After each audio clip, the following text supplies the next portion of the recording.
Just wanted to inform all of you, from Radhana Swami Maharaj is also there. And he'll be giving tomorrow class from 6 to 9. So please don't forget to join. And yesterday, Gorakha also gave a very beautiful class. So I hope some of you are there. Those are in Boston. Robert, you were there yesterday?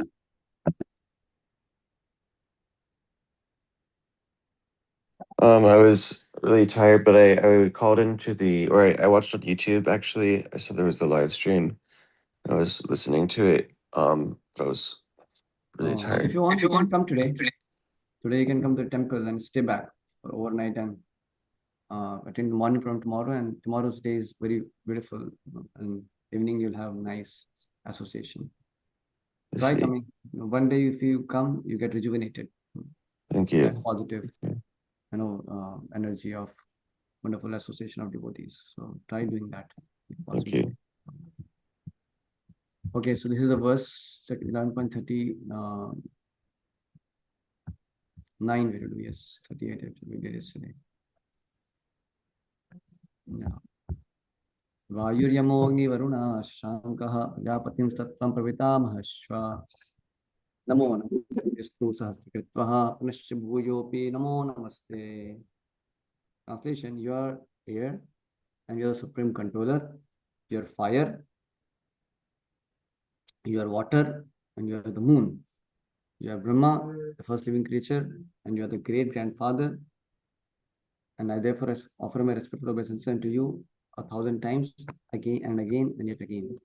The Lord is addressed here as air, because the air is the most important representation of all the demigods, because being all pervasive.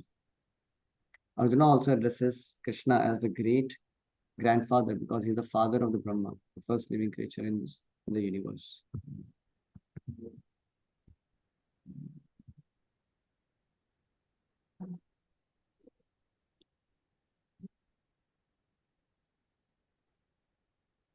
So here,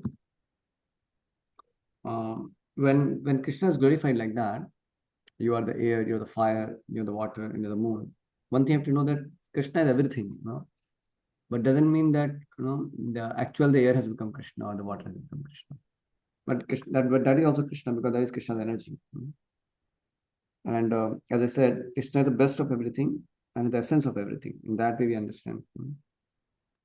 So everything is but Krishna. Prabhupada writes in one place. Everything is Krishna, everything is but Krishna. But at the same time, it's not that everything is Krishna. Krishna has his own personality, and Krishna is a personality who also exists.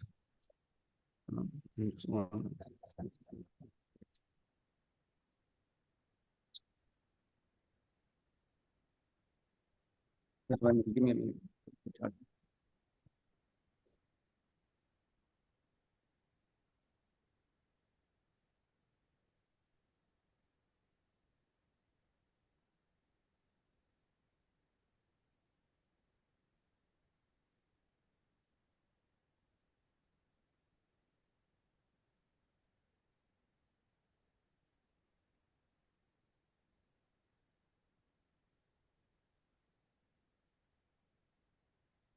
We'll do the next verse. Nama purastadatu prishtutaste namostu te sarvata eva sarvaha.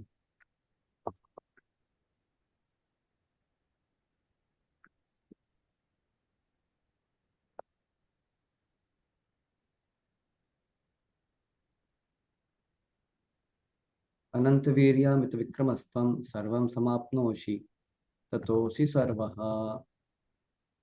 Obeisance to you from the front, from behind, and from all sides, O unbounded power. You are the master of limitless might. You are all pervading, and thus you are everything. Purport: out of loving ecstasy for Krishna, his friend, Arjuna is offering his respects from all sides. He is accepting that he is the master of all potencies and all prowess, and far superior to all the great warriors assembled on the battlefield. It is said in Vishnu Purana 1.9-69. Yoyam tavagato deva samipam devata ganaha satam eva jagat srishta yata sarva gato bhavan. Whoever comes before you, even if he be a demigod, is created by you, or Supreme Personality Godhead.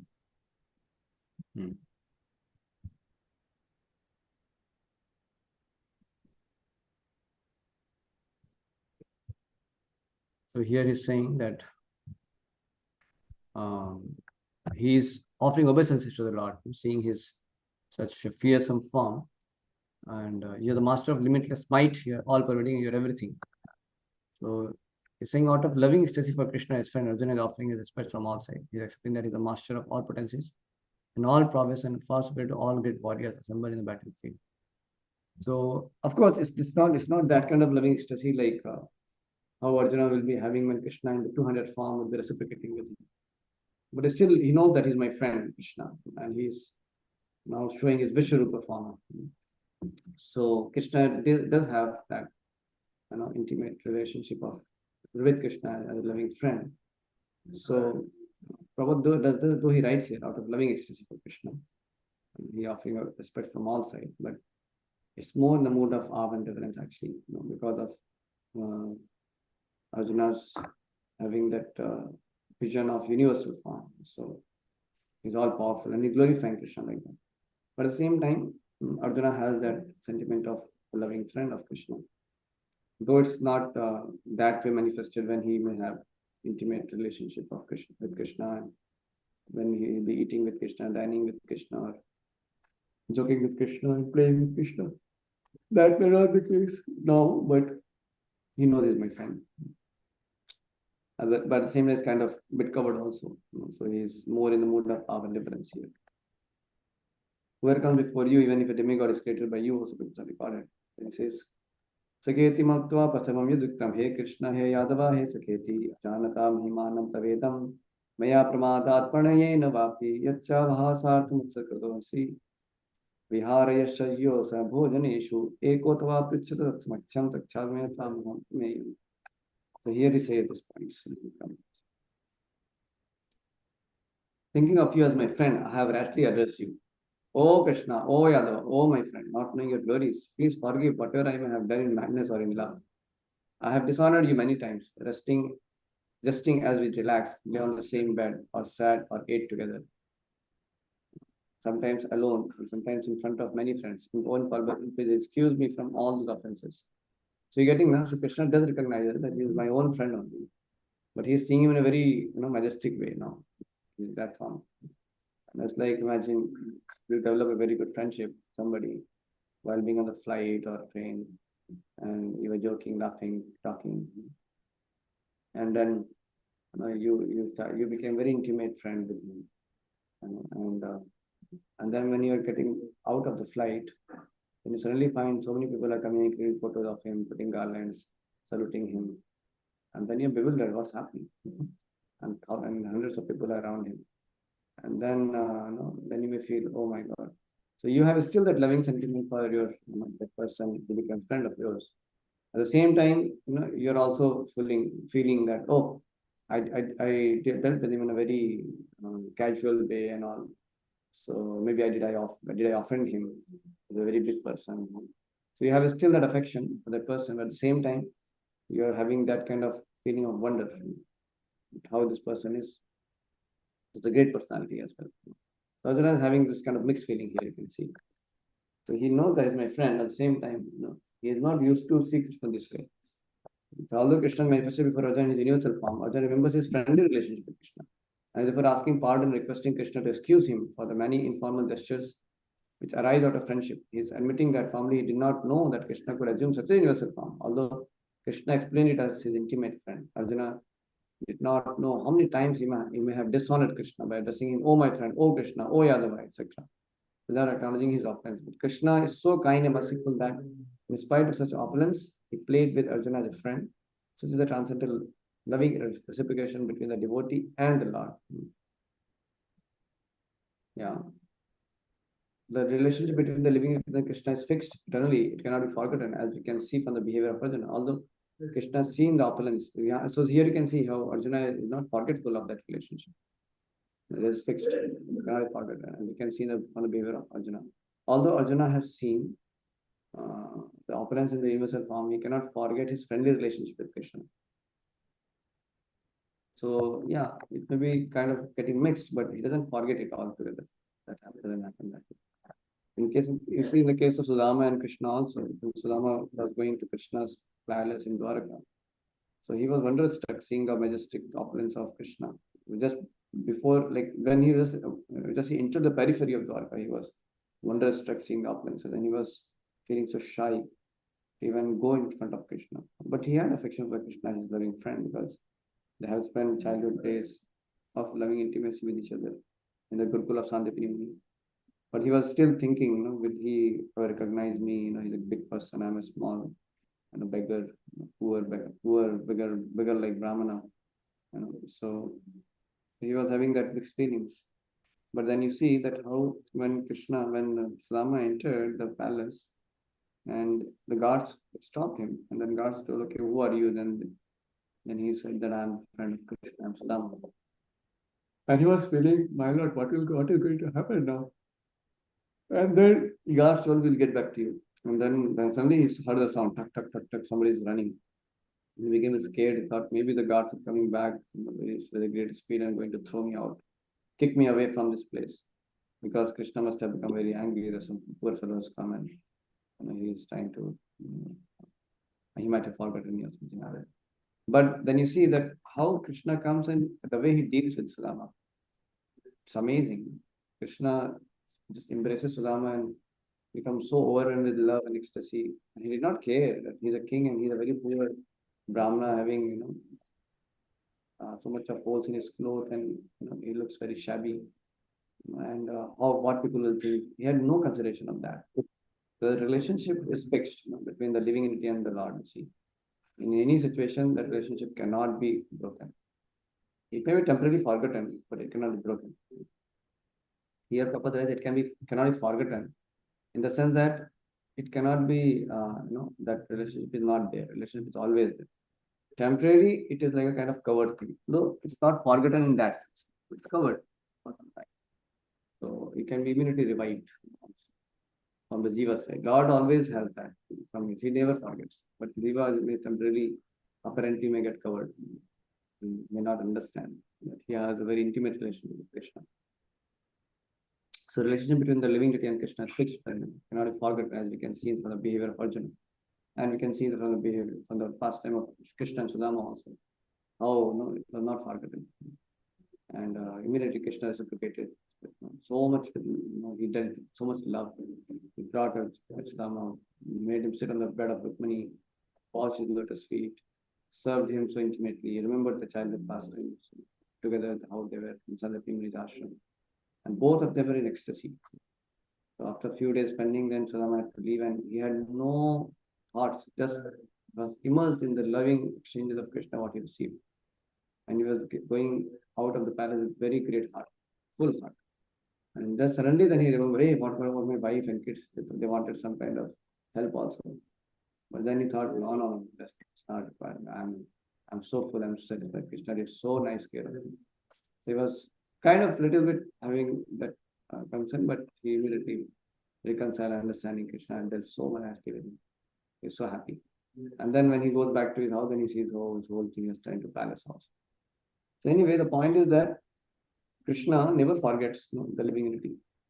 And we may also sometimes temporarily may get covered, but that relationship is not forgotten in the sense it can be revived immediately as soon as you come in touch with Krishna. So Prabhupada writes, it's like a relation between son and father can be temporarily just be covered, but it is never forgotten.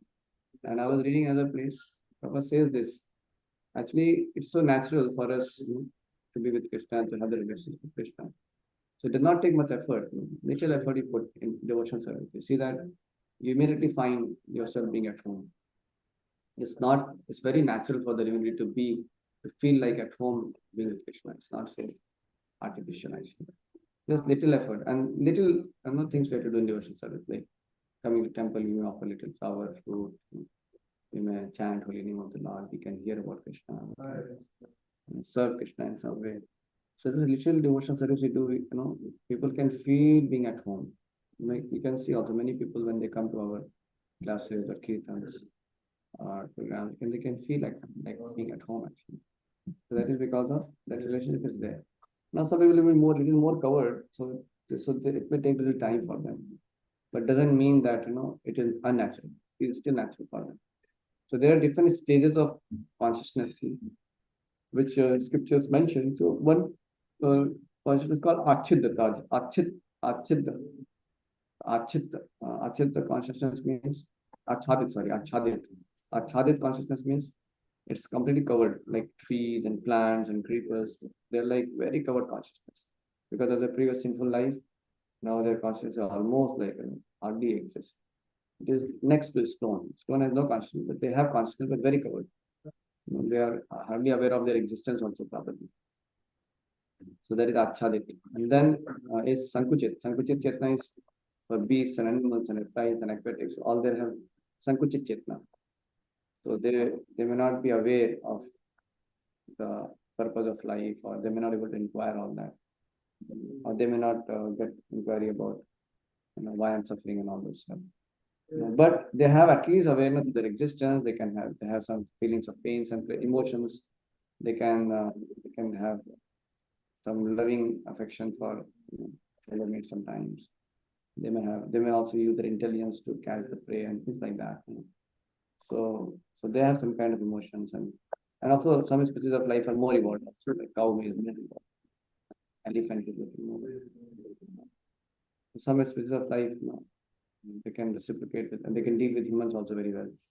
They can have some emotions also. So they are more aware of their existence, called Sankuchit Chetna. And then human form of life, that is Mukalit, Viksit, and Purna Viksit. Mukalit means those people who have come to human form, but they are still living in kind of sinful life, animalistic life. This Mukalit. So Mukalit basically they have potential to actually purify their consciousness and promote their consciousness to the next level. But it depends upon that personality who is in the human form, whether he uses it or not. So people who have got Mukli Chetna, they have potential. That is, they have got the human form of life at least. They can become more and more blossomed in the consciousness. That potential is there. So, and then there is Sankucha, Mukulit, then Vikasit. Vikasit Chetna means the two kinds of people. The first level is they have restricted faith in the Lord, and they are like a moralist. They follow rules and regulations. They are moralist kind of thing, and they have restricted faith in God. Their faith in God may be sometimes less, and they can maybe more power. Like Gandhi, having faith in Gita, having faith in Lord. But when Gandhi was said that Krishna has danced with gopis in Rasa Leela, what do you have to say about it? He said, "Oh, if Krishna has really done that, and I'm feeling, I feel ashamed to call myself as Hindu." That means he did not have proper understanding of God. He was putting God in his own morality box. So that means the faith is restricted. He doesn't have absolute faith and understanding of the Supreme God. And they're more moralist. Gandhi was a very good moralist, and he had faith in God also, but his morality was more than his faith in God, I think. So that's a kind of called the Viksit Chetna. Much better than those who are just grossly atheist and sinful people. And then there is Viksit Chetna, another higher categories, the Sadhaka Bhaktas. Those have come to Krishna consciousness, they're practicing Krishna consciousness, like all of you. You're like Viksit Chetna, because they've come to the understanding of Krishna's Godhead, they're practicing Krishna consciousness. And then when you eventually get purified and come to Bhava stage, like we know that there is very sadhana bhakti. So, or in broad, sadhana bhakti, bhava bhakti, prem bhakti. When you come to bhava stage, as we develop a spontaneous affection for the Lord, so that stage, ecstatic emotions when we have for the Lord. So that is called Viksit Chetna. Viksit Chetna means, Purna Viksit Chetna. Purna Viksit Chetna means now you have fully blossomed like that. And of course, when you go to prema, then it becomes more higher also. And there are stages even after prema in the spiritual world, in material world, it is prema it is. So that means then you can put a. So the point what I was saying is that the relationship is there. The only thing is covered. So all this consciousness is like uncovering, from Achadit to Sankuchit to Mukalit to Vikasit to Purna Viksit. It's like uncovering. So it's like a diamond is there, and it's covered by so many things. So you're uncovering. So same way Krishna consciousness process is all about uncovering. So you already have that, blossom consciousness innate in you. You have to just uncover it. So how, and the whole process of Krishna consciousness is about uncovering. That's why it is most natural process, most natural thing. So it is not something like you are bringing in something, outside in, you're putting something like that. It's not imposition. It's actually just, uncovering. That's what he said. No? अतः श्री कृष्ण नामादि न भवेत् करे में सेवोन्मुखः इति वद स्वयं एव स्मृति अतः स्वयं एव स्मृति. So it's automatically, it's revived as we practice Krishna consciousness like that. The relationship is there. Okay, I'll pause here. Any comment, any reflection, any question anybody has? You can share one point and then you can pause for today. And tomorrow, if possible, please come for Maharaja's lecture. Yes. Yeah, I mean I really liked the this last things you said about the different stages of consciousness. I I think every time I hear that we just need to uncover our consciousness, it always is a helpful reminder for me. Yeah. Correct. Yes. The other example is given of fire and smoke. Smoke covers, the fire. Mm. But if you put intensity in lighting the fire more, then smoke will go away. So smoke is what covers. Another example is given like fog and sun. Fog is what covers. So, but if the sunlight is, when the sun comes on the sky and sunlight falls, then fog will go away. So we have to only do that. What we have to increase the fire of our Krishna consciousness. Then the covering of smoke will go away, and then Krishna consciousness can blossom more. And so we have to do nothing but just practice Krishna consciousness seriously and with full intensity. And as the fire of Krishna consciousness glows, then you are having more and more blossom consciousness, because that way the covering is removed. That way also. Yes, any other thing, Abhas, you want to share? No, nothing else from me. Okay. Yes. Yeah. Arya Prabhu, Srinivasan Prabhu. Hare Krishna, Prabhu. Recently, I've been thinking about like how in ISKCON we say that Krishna's external energy is Maya and his internal potency is like what we're trying to gravitate towards, and that just has me thinking about our relationship with material nature and like our true spirit self. It's like we're covered in material nature, and obviously we're like in no way like equivalent to Krishna, but like the uh like that concept is like kind of similar, that we're covered in material nature, but like the more we uncover ourselves, the more we realize our true like spiritual self. So that was kind of something that I thought was similar to today's discussion. Yes. Srinivasan Prabhu.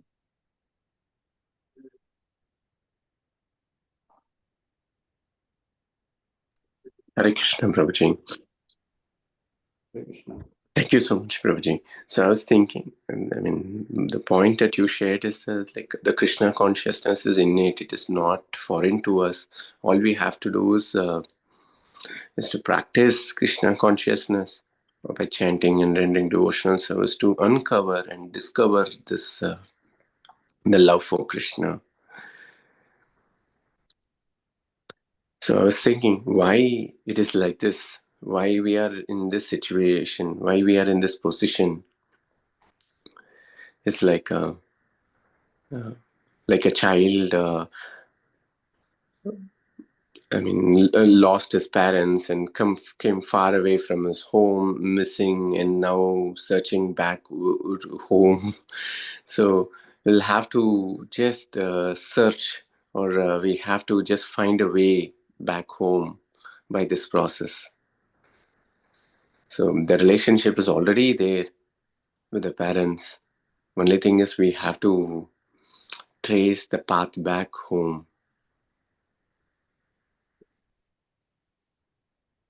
Thank you, Prabhu.